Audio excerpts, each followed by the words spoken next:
Listen only to the sound of my voice. Let your mind relax. Let your thoughts drift.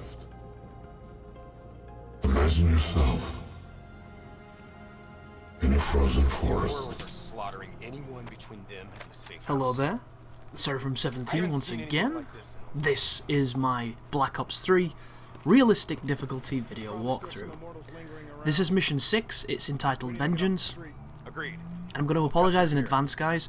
Woke up this morning with an incredibly swollen throat.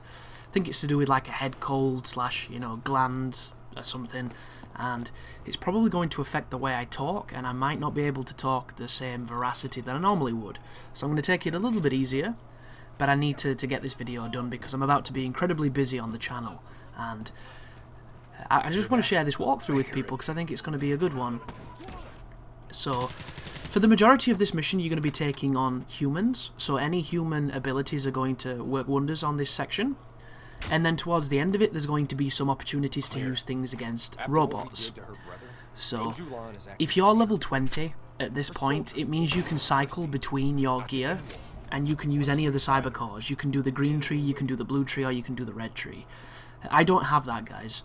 Somebody asked me in the first video why I'm not using Revive and why I'm not using a custom loadout, and I assume that person just didn't read the description of the video because it's from a fresh save, which means I don't have any of those features. You cannot use custom loadouts until you've beat the game.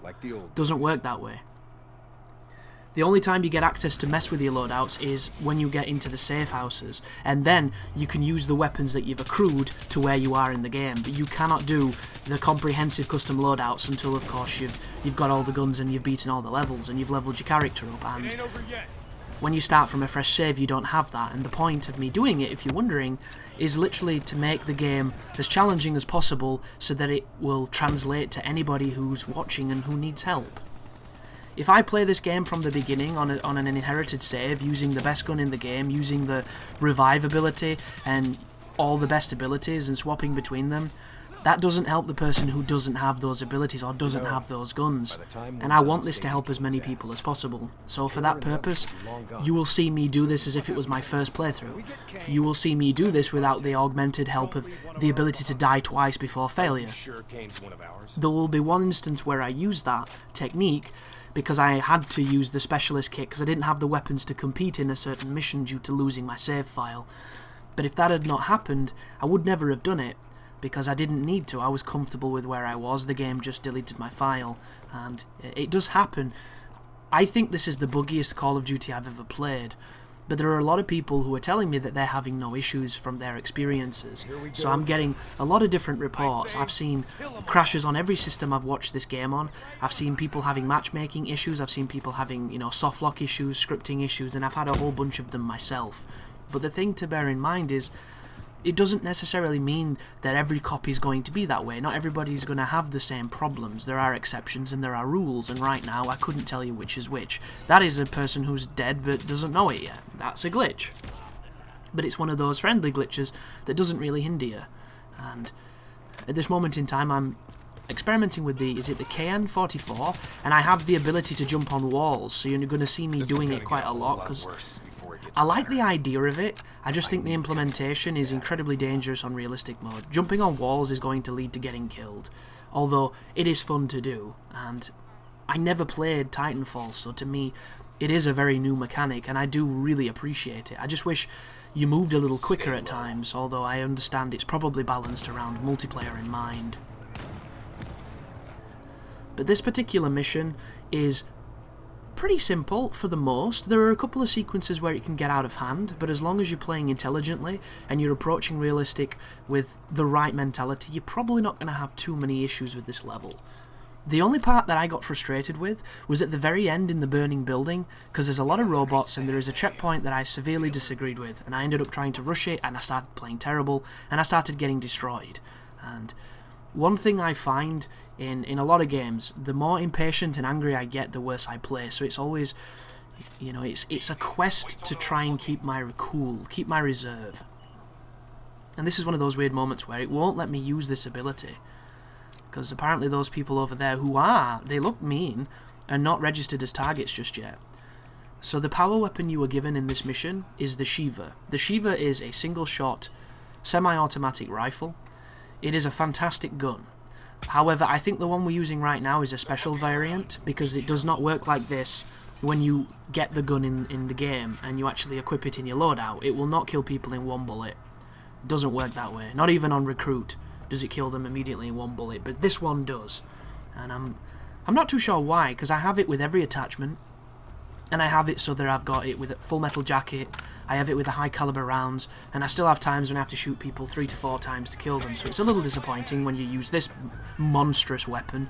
This is easily one of the most powerful guns on the game, and I just wish it didn't have the ACOG, because I'm not an ACOG user. And you've probably realised from the videos that preceded this one, I have a very selective way of what I use. I personally like iron sights, and when it's not iron sights, I like a red dot. I'm not somebody that messes around with all the crazy sights because I find them very restricted. And I do think this game has got some really nice iron sights, which I'm one of those people who can dislike a game based on the fact that their stylistic design choice of an iron sight does not coincide with the ones I like. And if your iron sights look ugly to me, I do not want to use your gun. And as preposterously stupid as that sounds, it's true. I can't help it. Ooh, something worth knowing. Later on in the game, there are instances where drones will be in the sky, but they don't have hurt boxes, so you can't destroy them. It's only rare, and I think it only happens on a few levels, but they're kind of just scenery that moves, which I find quite interesting. And I really like this mission, because you can do these stealth moments, and I think this is what COD needs.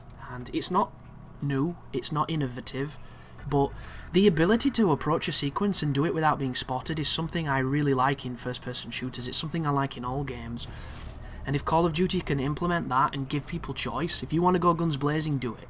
But if you want to do this a little slower, I think that could be really, really cool. And I was thinking about the bosses in this game. For the most, they're essentially a diorama of how not to do bosses in a first-person shooter game, because none of them feel all that fun. They just kind of feel dialed in, and they are easily one of the weakest aspects of the game. And that's coming from a player who really likes bosses.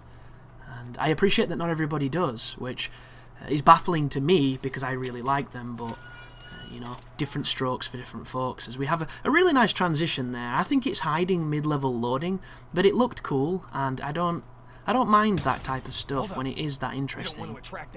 And of course, this game looks wonderful. There are moments when I was playing this and I'm just kind of like, look at this game. We really take for granted... Look at this bullshit. I can't do a wall jump from that angle. I have to do a jump. Ooh, this is a cool sequence too. You can do all of this without anybody knowing you're there, but you have to be quite particular and you have to kill the people closest first. And I'm going to show you now a nice example of exactly how to do this. And the good news is, if you're good at aiming and you're good at getting, you know, the kills, it's a really simple section that looks like it could be hell on earth, but you can do it from a distance comfortably, you can pot shots, you can conquer and divide, which are two things I love to do in these kind of games. But it does, the game does look wonderful at times. There are times when it looks a little ugly.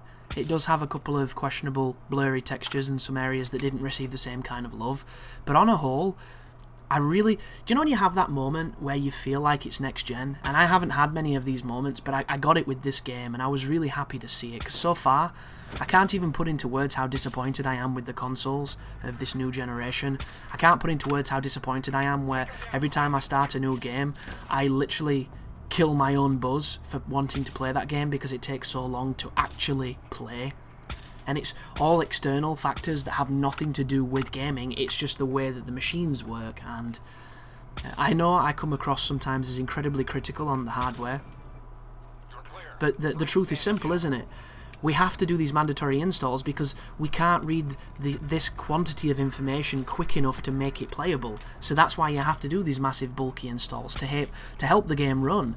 And then the game's a piece of shit and it's broken when it's released, so you have to fix 9 million things to begin with. So here's a patch that, if you're anything like me and you're essentially in the backwaters of England where internet is a secondary thought on, you know, the lord of the manor while his peons and serfs tender to his garden, nobody has fantastic internet on my road. You know, even the people on Virgin don't get the best that Virgin offers, so when it comes to downloading these things, it might not be a big deal for you, but it is for me, and I get a lot of people saying like it's not that big of a deal, but it is to me. You know, what if I only had an hour to play? It takes me 4 hours to download these fucking patches. That means I don't play. If I was working a crazy job where I was barely having any time for myself, and I wanted to pop a game in and play, you literally can't do that anymore. And one of the reasons I never adhered to PC gaming is because that's what that was. It was always, will the fucking game work? You know, how long will it take for me to actually press the trigger and it do something, either than watching the bar game, which I just hate doing. And I've always been really critical of that. Fireworks are going again. Probably not going to do too many commentaries because I get too mad. I think that's why my throat was so swollen when I woke up. I've been under the weather, I'm pretty run down, and I did a lot of shouting yesterday at the fireworks, which you didn't hear because I edit my audio extensively. Sometimes I don't edit it as much as I would like, but I make a lot of videos, and a lot of the time the level of quality I would like to adhere to, I physically can't if I want to try and get ahead. And now that you've sniped these people on the buildings, you can push through here, and there's only a couple of stragglers left, but it's tricky to know where they are. There's some really nice dynamic lighting here, and I am a massive fanboy when it comes to bamboo gardens. I love this shit. I am a big fan. But once you push on and you kill the last few people, it's going to tell you that you've cleared the area, and you're going to get an accolade for doing it. I think it's like Master of Shadows or something like that. Pretty cool. But whenever Hendrik says what he just said, it means there are still people in the vicinity, but you've killed the ones who were alerted, or at least suspicious. But there's a... So there it is, Shiva SSW. I don't know what that acronym means, but whatever it means, it's pretty damn good. It's a better version of the Shiva. Is it Shiva? Because there's EI. I don't know. I don't think it is. I think it's just an interesting way of spelling the deity. Or the summon from Final Fantasy, if you're one of those people. But once again, whenever you're moving forward in this game, it is always best to have your hand up like this, constantly tracking for you. The computer is way better at spotting people, although it didn't seem to spot him. Seems I actually spotted that guy. There's that. But like, look at this section. It's so different to what you generally do in a Call of Duty, because sections like this usually are so hand-holdy and are so linear that you literally stick up an AI's arse the entire time while they tell you who to shoot. This is not that. This is, here's an opportunity to do that moment, but you're in control. And it's subtle and it's not overt, but I like it a lot.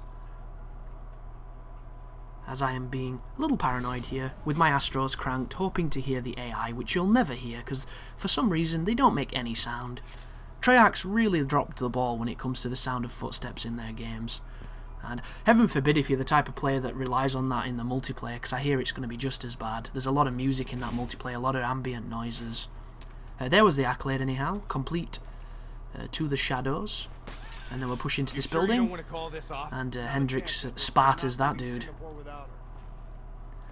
But if you're wondering what we're doing in the grand scheme of the game, we're trying to get to Kane because the Immortals have released some delicate information from a black site, which tells you where all the CIA safe houses are, and she's currently in one, and they're going to kill her because, of course, we jacked up her brother earlier, and she's a little miffed. She also lost an arm, which is never good. So we're just pushing through here.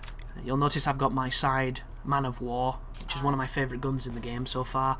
And there was a transition trimming out some of the bullshit, and we're in a little bit of a firefight now. And it must be said, even though I don't sound very enthusiastic right now thanks to the limitations of my vocal cords, but I find this game to be really, really fun, and I'm having trouble as to what's different enough to make me enjoy it as much as I have. Is it because I've kind of abstained from playing COD for an entire year, and even then I didn't play it too much? Like, I didn't play too much of Advanced Warfare, I didn't play too much of Ghosts, although I did really enjoy the squad mode in that, where you could level up your team members and you could play against the bots and play against other people's team members, and I had a ton of fun with the multiplayer through that, even though I never played Ghosts Online against humans, not even once. And a lot of people are curious as to why that is. The first thing is I hated the maps. I thought the maps were terrible, and the one thing that humans are incredibly good at doing is making bad maps worse. The way certain people play maps can kill a great map. If you come up against somebody who plays like an arsehole, or a full team of people playing like an arsehole, and don't get me wrong here guys, my definition of somebody playing like an arsehole is not letting me play my game, because I'm probably playing like an arsehole to them. It's just that selfish COD mentality of, my ideal game is I do a wonderful grenade just then, and then there was a transition, because I died against this boss that's coming up. Boss is pretty simple. I'm going to do a really crazy suicidal strategy here, but it works. I'm going to rush the boss and go into the hole where he was in hopes of skipping him, but I don't think you can skip him. One thing you can do against these bosses, which I really didn't think you could until I came back onto it. See that? That dude hit me, didn't kill me. Straight up. I'm alive, and I'm past him, and he cannot hurt me now. Very strange strategy here. Didn't think it was going to work. It was one of those throwaway recordings where, like, I'm going to die, but we might as well try. And it proved to be really good, and he's going to walk away from me now, focusing on the other people shooting at him, and I'm going to be able to kill him from behind without him having, you know, any real say. So it worked out really well. However, my game plan when I play COD Online is generally the same. I like to get a suppressed submachine gun, I like to have silent footsteps, and I like to flank. I like to be the person who is in the spawn, who's constantly causing, you know, just havoc for the enemy team, and doing so successfully. And there are a lot of strategies and a lot of elements that were introduced post Call of Duty 4 that made it so that you couldn't really do that too well. Or if you did, it was more to do with connection and luck more than anything. And then the final reason where I never went online with Ghost was connection.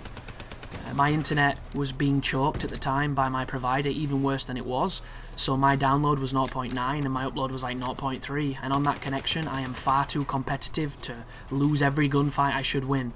And I'm under no illusion, guys, I'm not the best Call of Duty player in the world. I do lose gunfights, it's just how the game works. But when I start firing first and I put 5 bullets in them and I instantly die, there is something really wrong.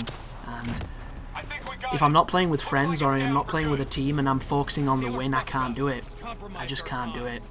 Like, I don't mind doing shit as long as I'm helping a team or if I'm winning with friends. Like, when I'm with friends, I don't really care that I'm having a bad game as long as we're pushing victory and as long as we're holding whatever we're doing. But when I play, you know, to like get a gameplay or I play to succeed, there's nothing more frustrating. And Advanced Warfare, I just never really tried. This game I'm looking forward to trying.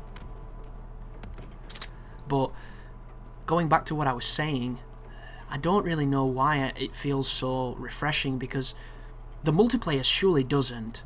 You know, I'm not going to blow smoke up your ass. I think the multiplayer is just a faster version of COD with some interesting additions that would have been really welcome about 5 years ago. Like, if the stuff in this was in Black Ops 2, I think it would have had a much stronger effect, but the fact that it didn't was still suffering from diminished returns. But I've been playing a lot of the zombie mode, and the zombie mode is really good in this one. I think that the zombies in Black Ops 2 were a miss for me. Didn't enjoy it, found it very frustrating, not very fun, and a lot of the elements that I enjoy in zombies just weren't there. Really liked it in Black Ops, never played it in World at War. In this game, I'm having a ton of fun. I'm still confused, and it seems like the levels are designed, or the Shadow one in particular is designed to run a train through the level rather than kite an area, and I'm more of a kiting player in zombies. I like to find a pretty spacious area where I can just use, you know, your superior mobility to just bundle them up and survive, and I don't think you can really do this in this particular game. From what I'm finding, the best place I've found to survive, which is not guaranteed, is kiting the canal area with the 2 bridges. Because you can get a nice routine going around, and if you don't get cock-blocked, you do okay. And if you do get cock-blocked and you see it early, there are plenty of places to drop into the slowest way, or to go up onto the walkways and kind of recover. But I do think it's a game that you've got to commit to a path, and you've got to clear it, and then go through a warp, or go through a shortcut, and just kind of circle the map. A little bit how you would play Kino de Toten, unless you were kiting the stage. You know, how you could just kind of carry them all the way through the level, do the teleporter, carry them all the way through the level, and so on and so forth. But I don't know, guys, I've not put all that much time into it. I've played it all solo, because every time I try and join a public lobby, it puts like 7 as in the game, and it says it's a maximum of 4 people, and it never starts, and I don't know what that means. It's very strange. But as a solo player, I've managed to find all the batteries and power on the civil servants, or the civil protectors. I don't really know what they do because I didn't manage to get it fully functional, but I found the batteries and powered it on. I managed to do all of the rituals, So I unlocked that special wall that leads to that chamber, but then I have to cross the chamber by, I assume, creating that thing that takes 3 pieces of something, and I can only find one of the pieces, so just kind of stumbling around at the moment. I've not found the Pack-a-Punch. I don't really understand how to survive in this game at the moment outside of, you know, trying to get a decent game, getting getting Juggernog, and then just kind of kiting the level. Like, I don't feel comfortable or confident at all, and I think that's a big part of zombies. You have to feel like you're in control, and I'm just not there because I don't have any setups yet. And as soon as I find them, I'll definitely share them on some videos and hopefully help some people. But a really cool thing that has me excited is that the zombie mode has theatre mode. So they've brought back theatre mode in all game modes, it seems, except for, I believe, campaign. And I love theatre mode because it enables me to do, you know, cinematographic things and direct some nice camera angles and some interesting pieces of you know, visual exposition to tell stories and what have you. And I'm definitely going to be looking into playing with this, but I noticed a really bad problem with the combat training or the multiplayer training mode. When I was in it, I could not turn off certain notifications on the screen. So I turned the HUD off, and I turned off all the visual UI, and it would still come up in the middle of the screen with text that wouldn't go away talking about fucking kill confirms and shit. And if you're wanting to film some of this and make a kind of machinima, you don't want that bullshit, it just ruins it. So I don't know if it needs to be patched, I don't know if it's just me not pressing the right button, but I pressed all the buttons and it controls almost identically to the one from Black Ops 1, and I was very familiar with how to use Black Ops 1's theatre mode because I loved it. And I think what I'm going to do is I'm probably going to get gameplays of either multiplayer, either, you know, killing bots or some of the zombies, and I'm going to integrate doing some of the fancy angles and some of the more cinematographic stuff, and I think that could be really fun to watch. Because it just gives me an opportunity to differentiate my videos, and I wish you could do it in the campaign. If I could play back what you're watching right now in the campaign in theatre mode and I could fly around these areas, I would do so much with this game. Like, my walkthrough would stand head and shoulders above any of the other realistic walkthroughs, because I would have these moments that give it that artistic touch that's inherently me, and it's a product of my personality and my tastes rather than, you know, just gameplay which is... You can trade it out with anyone's gameplay. If you're playing on realistic mode, you're hugging cover, you're crouched a lot, you know, you're using very specific abilities at very specific times, and you're clipping a head glitch and hoping you don't die. You know, everyone's going to be doing this the same. And if you do see somebody running gunning with an SMG and being successful, then that dude is a boss. Because it's just not viable. And right now, I'm pushing up here, and I don't really know if this is a good avenue to be pushing up, but I'm doing it anyway because I was looking for a strategy on this section, and this one just turned out to be really effective. You'll notice I have not really engaged in any of this firefight. It's just been them, and I've been picking stragglers off from the side. And the one disappointing factor of this entire encounter is you cannot skip it. So you can't stealth your way up this side and just go in the building. You have to finish off the enemies. So it's a mandatory fight, and I don't really mind that too much. It would have been nice to get past it and not have that be an option. But the particular enemy that's fighting now, the Ed 209, that's not what he's called, but he will forever be called that because that's what's probably inspired him. You can hack that creature. The hacking makes no sense to me. I have it fully upgraded. I went on to Mission 11, it's called Life, and there is a section at the beginning of that level that is the hardest in the game.